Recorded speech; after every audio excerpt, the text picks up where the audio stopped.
주시고 그렇게 역사해 주시고 이해하실 것을 믿고 감사드리고 예수님 이름으로 기도드렸습니다. 아멘.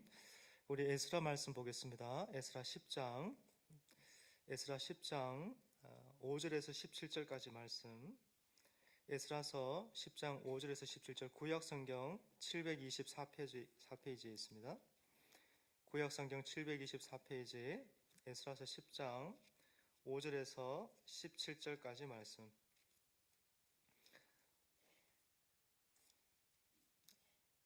(724면에) 있습니다.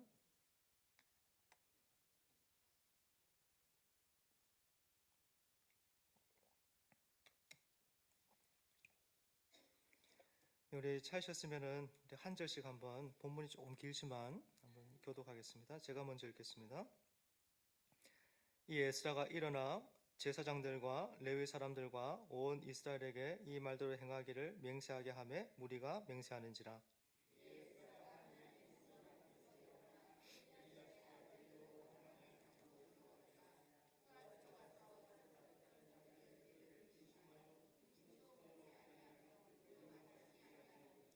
유다와 예루살렘에 사로잡혔던 자들의 자손들에게 공포하기를 너희는 예루살렘으로 모이라.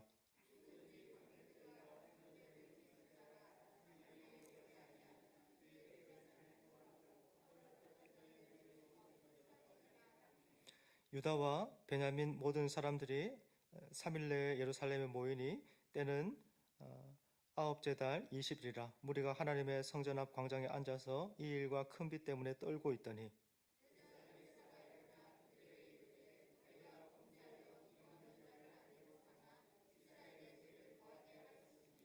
이제 너희 조상들의 하나님 앞에서 죄를 자복하고 그의 뜻대로 행하여 그 지방 사람들과 이방 여인을 끊어버리라 하니,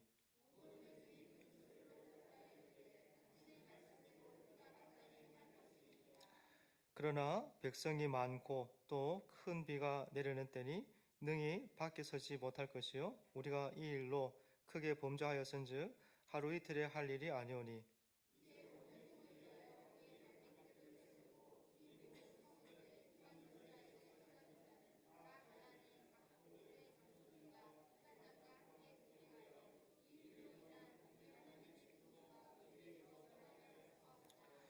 오직 아사엘의 아들 요나단과 디과의 아들 야시야가 일어나 그 일을 반대하고 무슬람과 레위 사람 삭부대가 그들을 돕더라.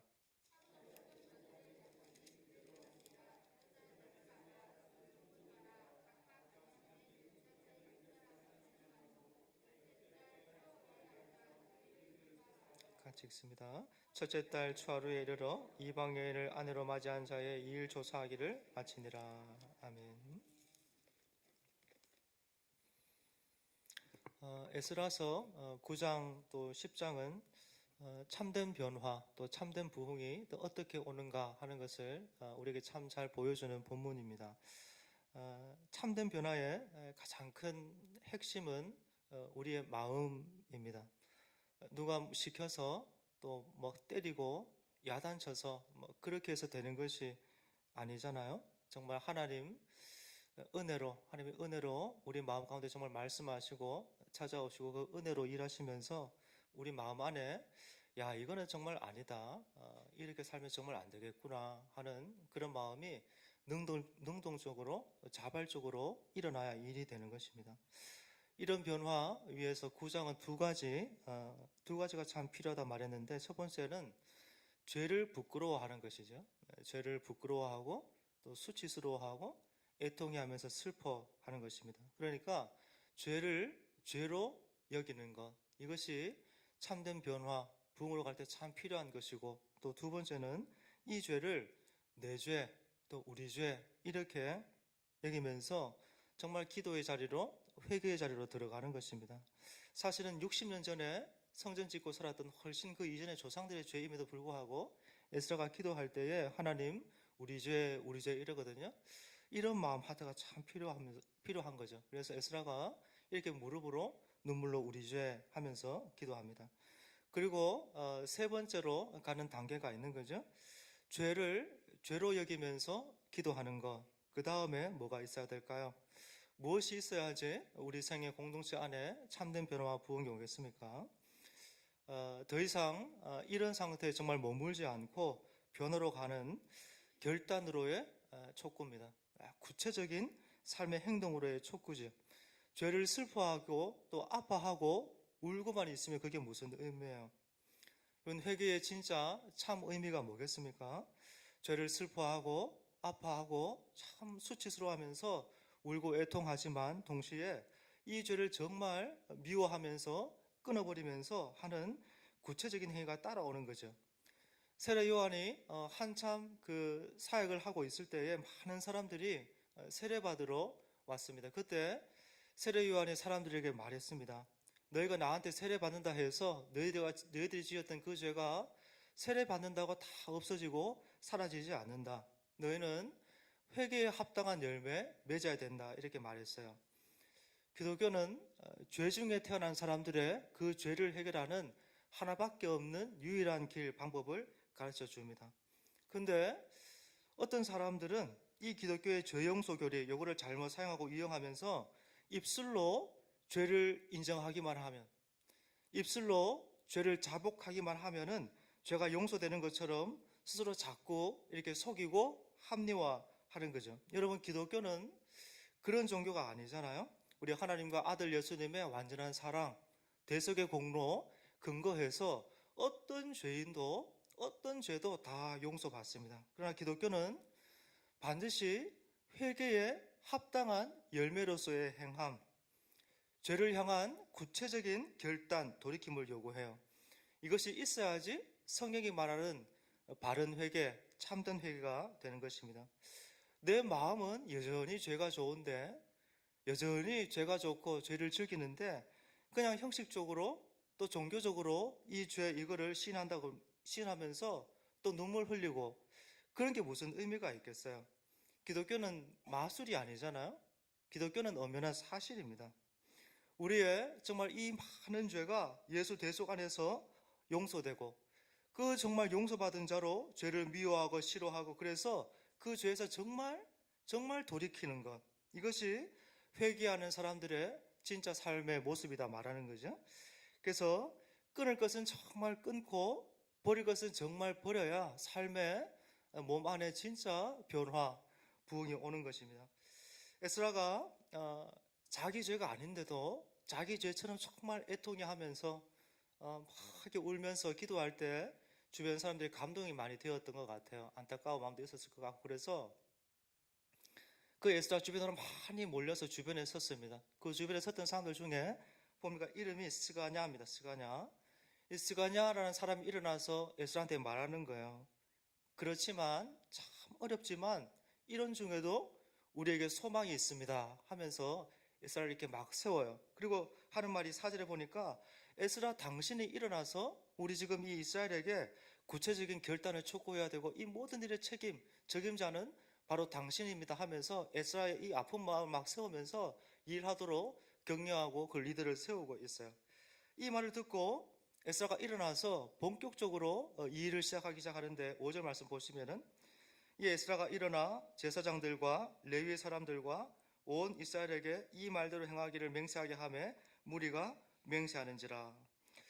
여러분, 결단을 촉구하면서 가장 먼저 이스라엘 이들에게 요구하고 있는 것은 맹세하는 것입니다.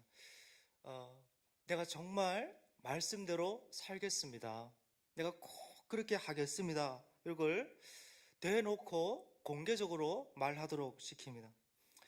야, 이런 사람은 정말 싫다. 저런 사람 싫어 하는 것 중에 꼭 포함되는 것이 말만 하는 사람이에요. 그래서 말만 하는 사람 정말 싫어하고 어딜 가나 그런 사람 신뢰 잘 못 받습니다. 그래서 조금 머리 있는 사람은 중요한 어떤 사람은 말 잘 안 하려고 그러죠. 그죠? 뭐 정치인도 그렇고. 여러분, 본문의 변화 또 결단의 이 촉구가 지금 맹세로부터 이렇게 시작하고 있습니다. 입으로 공식적으로 공개적으로 예, 제가 그렇게 하겠습니다 다짐하고 결단하는 것부터 시작해요.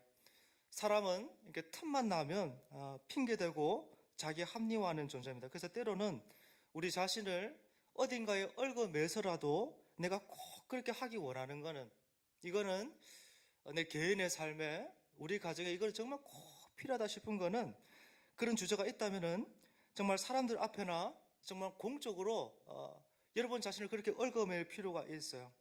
말한 대로 제대로 못 살아서 때로는 뭐 부끄럽고 수치스럽고 혹 정말 비난받는 그런 일이 있다 하더라도 여러분 생에 정말 그 일이 너무너무 필요하고 이거 너무 정말 생명 같은 일이면 여러분 생을 그 말에 얽어매서라도 그렇게 말할 필요가 있습니다.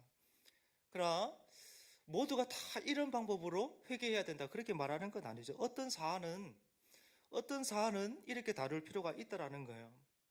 죄는 친절하게 다루면 안 되는 거잖아요. 죄는 우리 인격에 또 삶 전체에 지대한 영향을 미치는 나쁜 것이기 때문에 하나님 말씀하시면은 그냥 예쁘게 쉽게 다루면 안 되고 때로는 굉장히 터프하게 굉장히 고통스럽게 매정하고 매섭게 다룰 필요가 있습니다. 그렇게 떼내야 돼요. 에스라는 이 이스라엘을 공식적으로 사람들 앞에서 다짐하고 맹세하게 시킵니다. 그래서 이 이스라엘의 변화를 가만히 보니까 공적인 다짐에서부터 출발하고 있습니다. 여러분에게 정말 변화가 필요한 부분이 있다라면은 신뢰할 수 있는 누군가에게 말해서 개인적으로 말해서 나를 도와주십시오 요청하는 것도 하나의 지혜일 수 있습니다. 6절 한번 보십시오. 이 에스라가 하나님의 성전 앞에서 일어나 엘리야십의 아들 여호하난의 방으로 들어가니라. 그가 들어가서 사로잡혔던 자들의 죄를 근심하여 음식도 먹지 아니하며 물도 마시지 아니하더니. 여러분 보시면은 지금 6절 전까지도 사실은 이 에스라가 기도했거든요. 그리고 또 이스라엘이 공개적으로 대놓고 맹세까지 했어요. 이게 뭐 적게 한 것이 아닌데 지금 보니까 여기도 성이 안 쳤는지 이 에스라가 또 지금 기도하거든요. 그냥 하는 것이 아니고 막 금식하면서 물도 안 먹습니다. 여러분 이렇게 하고 있는 이렇게 할 수밖에 없는 이 에스라의 마음이 뭘까요? 영혼들 이렇게 섬기면서 제일 어려운 거는 사실은 저 자신 때문에 저 때문에 제일 어렵습니다. 설교를 열심히 하면 사역이 되는 것이 아니고 그 설교를 제 삶이 지지하고 받쳐주고 밀어줘야 설교가 되고 사역이 되는 것을 너무 여실히 제 부족함 보면서 아프게 배우고 있습니다. 말을 얼마나 잘합니까 여러분, 그죠? 그러나 여러분과 똑같은 죄와 죄성과 욕심 그대로 가지고 살기 때문에 어떤 때는 사역하면서 짐이 너무 무겁습니다. 이러면서 볼 때 이 에스라는 너무너무 훌륭한 사람이에요. 이 이스라엘의 변화를 막 촉구하면서 말만 안 해요. 뒤에 안 있어요. 앞에 서서 삶으로 본을 보입니다.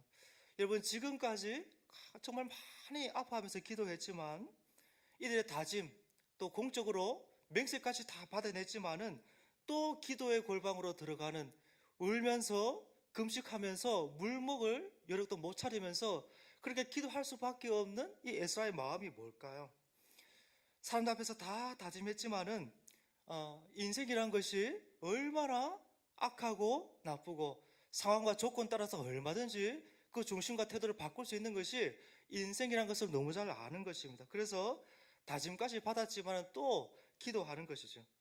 그리고 마태복음 5장부터 7절까지는 산상수훈 말씀이 있습니다.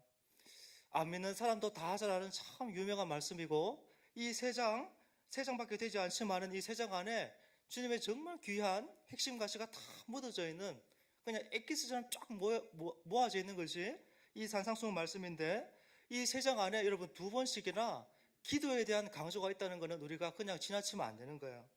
첫 번째 강조는 주기도문 강조하시면서 너희가 이렇게 기도해라 말씀하셨고 조금 뒤에 보니까 구해라, 찾으라, 두드리라 이렇게 말씀하시면서 다시 한번 기도를 가르치고 있습니다. 여러분과 제가 예수를 믿는 것은 우리가 하나님 믿는 것은 그냥 기독교라는 종교 하나 갖는 것이 아니잖아요. 하나님을 알고 사람을 아는 것입니다. 자기를 알고 인생이 뭔지를 아는 것입니다. 사람이라는 것이 얼마나 어리석고 악하고 추하고 얼마나 스스로 쉽게 자기 합리화하고 자기 합리화하기 위해서 얼마든지 종교를 가져오고 하나님 쉽게 가져와서 갖다 붙이는 것이 부패한 인생인 거 너무 잘 아는 것입니다.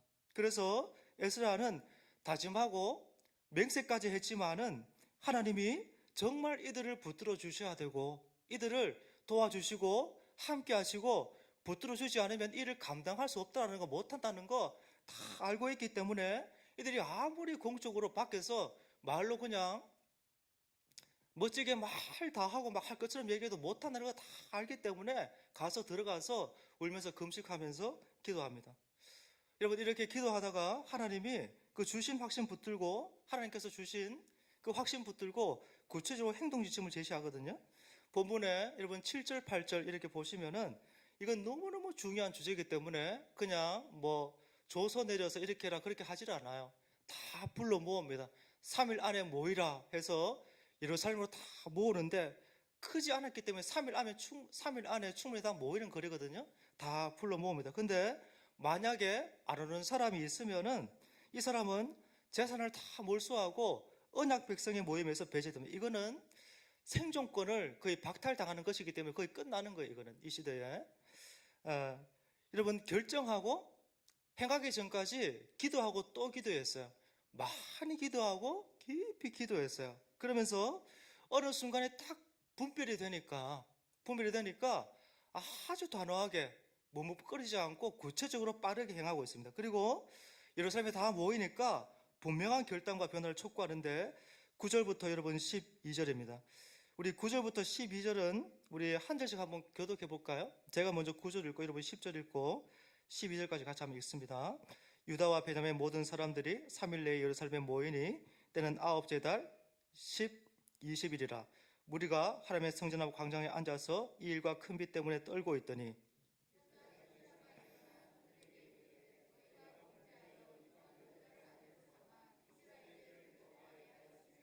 이제 너희 조상들이 하나님 앞에서 죄를 자복하고 그의 뜻대로 행하여 그 지방 사람들과 이방 예를 끊어버리라 하니 모든 회중이 큰 소리로 대답하여 이르되 당신의 말씀대로 우리가 마땅히 행할 것이니이다. 여러분, 소집해서 모였는데 그 때가 언젠가 하면은 우기입니다.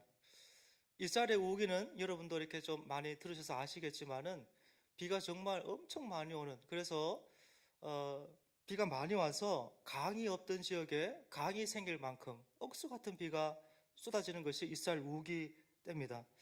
죄로 인한 그 두려움과 함께 억수 같은 비가 막 쏟아지면서 백성들이 춥기도 하고 무섭기도 하면서 막 벌벌벌 부들부들 떱니다. 이런 백성, 이런 정황 속에서 이 집 에스라가 변화를 촉구하는 거거든요. 내용이 뭐죠? 결혼한 아내, 그 사이에서 난 자식까지 다 내보내라는 거죠. 어떤 면에서 이런 요구가 굉장히 참 매정하고 너무 가혹하다 그런 생각이 들고, 또 오늘의 정서를 이렇게 바라볼 때 참 너무 비윤리적이고 비인륜적인 그런 느낌까지 들 정도입니다. 그러나 우리가 가까이 구장에서도 봤지만은 이방 결혼의 핵심은 뭐 혈통이나 인종이나 뭐 민족적인 뭐 차별에 대한 게 아니에요. 핵심은 신앙의 순수성의 회복, 또 정체성의 회복입니다. 오늘의 정서나 문화적인 관점으로 본문을 보면 안 되는 거죠. 핵심을 붙들어야 되는데 언약 백성의 거룩한 정체성, 그리고 공동체성의 회복, 또 하나님과의 바른 관계를 세우기 위한 처절한 몸부림이 이 본문 안에 그대로 있습니다. 여러분, 우리 시대는 하나님 말씀이라는 것을 너무 쉽게 대해요. 말씀대로 사는 건 너무 어렵다 하면서 참 너무 쉽게 많이 타협해요. 그래서 자기 감정, 자기 상태 이런 데는 너무 충실하면서 신앙을 자기를 위해서 사용하고 또 복음을, 신앙을 자기를 기쁘게 하는 도구로 전락시키는 시대를 삽니다. 그러나 오늘 본문의 이 에스라 시대 사람들은 어떤 값비싼 대가를 지불해서라도 하나님과 바른 관계를 회복하기를 정말 원해서 그렇게 하는 것인데 12절에 보니까 우리가 마땅히 그렇게 할 것입니다 하는 거예요. 자기 살이 찢겨져 나가는 것 같은 그런 고통, 아픔 있지만 이런 것에도 불구하고 하나님과 바른 관계를 회복하는 것이 1번이고 최우선이다 다 알고 다짐하면서 힘을 다해서 순종하고 말씀에 복종하고 있습니다. 여러분, 하나님께서 때로 저와 여러분에게 이와 같은 요구하실 때가 있다는 것 절대 잊으면 안 돼요. 주님이 분명히 우리에게 말씀하셨습니다. 아내와 남편을 나보다 더 사랑하는 사람은 나에게 하나님 나라에 합당하지 않다 말씀하셨어요. 주님이 부부 사이에 우애가 좋고 서로 사랑하는 거 싫어하지 않고 좋아하십니다. 그러나 본문처럼 정말 하나님께서 지켜보시다가 넌 이제는 안 되겠다, 이제 그만하실 때는 그렇게 하면 안 돼. 그때는 하나님이 안 된다 할 때는 내려놔야 됩니다. 하나님께서 부르신 성도의 정체성에 정말 합당하고 하나님과의 관계가 정말 1번에 와야 되고 그 1순위에 그 1번에 하나님과의 관계가 와 있다는 그 표가 말씀의 복종함으로 드러나기 위해서 이 정말 너무너무 가혹해 보이는 결단이지만은 순종하는 해야 되는 그런 순간이 있다라는 거예요. 여러분 잘 아시겠지만은 민수기에 보면은 이 발락이라는 모압 왕이 이스라엘과 싸우지 않고 피 안 흘리고 이스라엘을 무너뜨리려고 이를 저주해서 무너지게 하려고 발람이라는 유명한 선지자를 불러오잖아요. 그 발람 통해서 이스라엘을 막 저주하는데 희한한 거는 이 선지자가 이스라엘을 저주하는데 저주가 안 나고 그 입에서 축복이 계속 나옵니다. 이거 하나도 안 되니까 이 발람이 꾀를 내는데 모압 여인 통해서 이스라엘 남자들을 유혹하는 거예요. 그래서 어떻게 되었어요? 내용을 아시지만은 이스라엘 남자들이 다 넘어갑니다. 그 역에 다 넘어가서 모압 여자들이 다 끌어내려 다 끌려가면서 이스라엘 남자들이 다 그냥 우상 숭배하잖아요. 다 무너져 버려요. 여러분 발람을 데려와서 저것들 저주해라 해서 저주했는데 저주가 안 나오고 다 축복이 나오는, 축복으로 바꿔버리는 여러분 이스라엘인데, 이 이스라엘이 모압 여인을 취하면서 하나님의 심판과 저주를 자초하는 거예요. 여러분 그냥 지금 이 본문의 내용이 아내를 내보내는, 그냥 인륜을 거스르는 그런 행위하는 것이 아니고 하나님을 등지고 또 마침내 이 이스라엘을 망하게 만들었었던 과거의 그 죄와 똑같은 그 유사한 그 죄로 무너지지 않도록 너무너무 가혹하고 진짜 아프지만은 고통스럽지만 값을 지불하고 있는 거예요. 이렇게 대가를 지불해서라도 하나님과의 관계를 정말 바르게 잡아내고 참된 변화가 이스라엘 공동체 안에 오기를 원했던 것이, 그래서 오늘 이 에스라 시대 사람들이 참 힘들지만 다 같이 모여서 다짐하고 결단했던 내용입니다. 여러분 참된 회개는 반드시 바르고 정확한 분리를 가져옵니다. 죄를 슬퍼하고 아파하지만은 이방 아내하고 헤어지지 않으려고 하면 안 되는 것이고, 이게 죄고 수치면 하나님 기뻐하지 않는 일이면은 끊고 분리해야 되는 거예요. 아내 내보내고 자식 내보내야 되는 것입니다. 그래야지 그분 앞에서, 하나님 앞에서 바른 회개가 되는 거예요. 여러분 세상과 정말 바르게 분리되지 않고 형식적인 회개하고 지나가면 안 되는 거죠.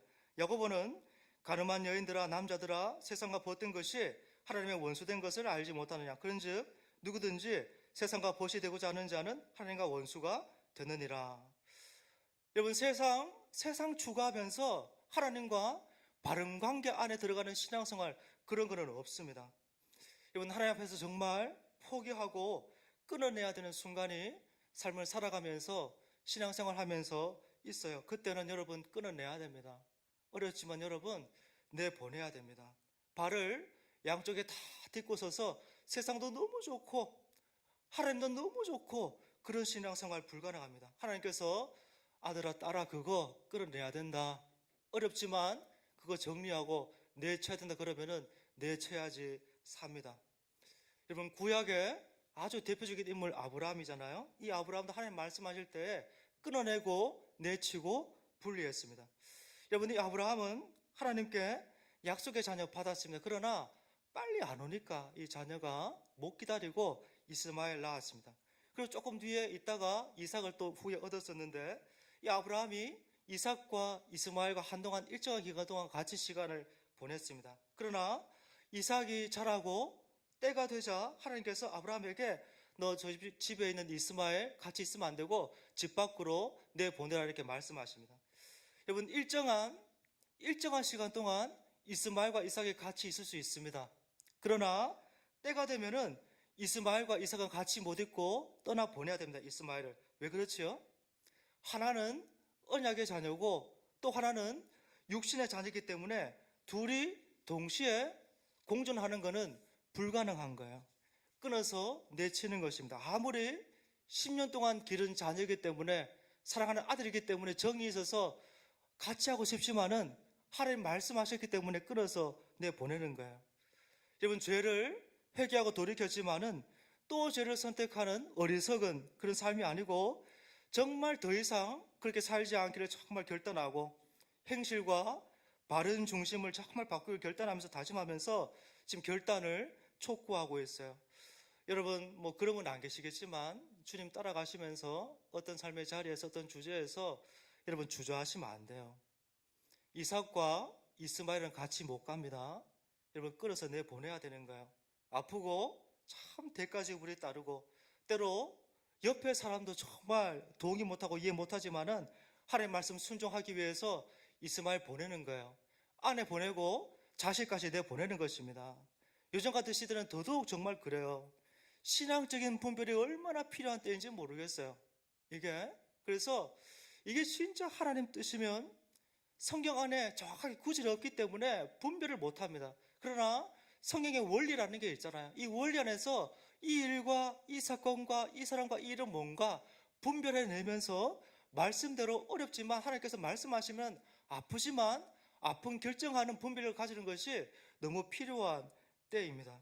여러분, 우리 주변 한번 이렇게 보십시오. 얼마나 많은 사람들이 주님 따라간다 하면서 얼마나 쉬운 길, 편한 길 붙잡고 선택하면서 주님 따라가고 있어요. 하나님께서 저와 여러분에게 너 이제 그만 하지 마라 말씀하시면은 아파도 끊고 포기해야 되는 거예요. 삶으로, 실제로 몸으로 움직여서 해야 돼요. 그렇게 하지 않으면은 진실한 변화는 오지 않습니다. 그냥 신용만 하고, 여러분 죄송하지만 교회 행사할 때 우리 교회 말하는 것이 아니고 뭐다 해서 모여서 한번 막 하고 한번 울고 그냥 그렇게 하는 거, 종교적인 행위 하는 거 하고 흉내만 내고 끝나는 거예요. 여러분, 진짜 참 많이 아프고 힘들지만은 다른 길이 없고 여러분 이 길밖에 없습니다. 그렇게 해야지 참된 변화가 오고 진짜 부흥이 오는 거죠. 여러분 개인의 삶에, 또 가정에, 또 우리 공동체 안에, 모든 영역 안에 이런 변화가, 이런 부흥이 오는 거죠. 여러분, 마지막에 보면서 18절부터 여러분 마지막 절까지 110명 혹은 111명 명단이 나와요. 누굽니까? 이방 여자들 내보내기로 결정하고 사인했습니다. 이 사람들이 같이 안 살고 말씀에 순종해서 내보내겠습니다 다짐했던 명단들 이름 이렇게 기록되어 있어요. 여러분, 이게 성경이죠, 그죠? 아브라함 같은 사람, 모세 같은 사람, 다니엘 같은 사람, 여호수아 같은 사람, 그런 사람 이름만 나오지 않습니다. 죄를 지었지만 참 부끄럽고 수치스럽지만, 그래서 이거는 도저히 오픈 못하겠어요. 감추고 덮고 싶지만은 정말 이름을 기록하면서 반드시 이 말씀에 순종해서 순종한 그 삶을, 말씀에 순종한 삶을 정말 살고 싶어하는 그 사람들 이름을 명단에 기록해서 남겼어요. 여러분, 성경은 우리를 영웅적인 인물로 그리고 싶어 하지 않아요. 어머니 모태에서 죄 가지고 태어난 거 성경은 다 너무 잘 알고 있습니다. 아무리 예쁜 모습하고 다 있어도 우리가 그런 사람인 거 성경은 너무 잘 알고 있는 거예요. 여러분, 이름을 써서 붙여서라도 이제를 정말 회개하고 이걸 끊어내고 이 삶에서 정말 돌이키고 싶어 했던 이들의 마음, 에스라 시대, 이 마음 여러분 오늘 저와 여러분 안에 있습니까? 우리 사회는, 유독이 또 한국 사회는 더 체면 문화잖아요. 버젓이 자기도 알고 남도 알고 그 죄인 거를, 그런데 그거를 내 문제로 다가올 때 체면 때문에 인정을 못해요. 아버지가, 어머니가, 리더가, 어떤 사람들, 공적인 사람들이 그건 죄고 잘못한 것이면은 인정하고 죄인 걸 인정해야 되는데 못해요, 그렇게. 근데 여러분, 이들은 다른 거예요. 대대손손 이름이 남습니다, 지금. 여러분, 이런 수치, 이런 부끄러움이 어디 있어요? 그런데도 이름을 써서 붙여서라도 정말 죄를 돌이켜서 정말 바른 진짜 삶을 살고 싶어서 이렇게 기록하고 있는 이들의 마음, 그리고 이들은 이렇게 하고 난 이후에 진짜 진실한 변화를 경험하고 있어요. 오늘 에스라서 10장 여러분 마지막입니다, 그죠? 이 에스라서는 폐허가 되었던 그 이스라엘 성전, 그리고 바벨론에 포로로 잡혀있던 유대 백성, 그 이야기로부터 여러분 시작을 했습니다. 그리고 에스라가 정말 돌아와서 성전을 세우고 또 사람을 세우고 무너졌던 유월절 제도며 해서 예배를 다시 세우고 회복했습니다. 이번 우리의 삶도 이러면서 볼 때 우리의 삶도 똑같이 동일해요. 하나님으로부터 너무너무 멀리 떨어졌기 때문에 회복 못하는 그런 사람은 단 한 사람도 없습니다. 필요한 거는 회개밖에 없어요. 회개만 하면 돼요. 얼마나 멀리 떨어져 있든지 예배 언제 드리나 기억도 못해도 그런 거 아무 관계없이 우리 하나님은 얼마든지 정말 중심 받으시면은 우리 하나님은 찾아오셔서 임하셔서 그를 바꾸시고 세우시고 삶을 재건하시는 그런 분이시죠. 오늘 저와 여러분이 이런 하나님 믿고 신앙하고 있는 거 아시고 여러분 개인의 삶에 가정에 공동체 안에 이런 하나님 붙들고 무너지지 않고 여러 공격 싸움 속에서도 승리하시고 삶을 새롭게 세워내시고 그런 저와 여러분 통해서 정말 우리 교회 안에 정말 참된 변화 또 우리 지역사회에 부흥을 가져오는 그런 부흥의 통로 되시는 여러분 되시기를 예수님 이름으로 축복합니다. 336장 찬송 가문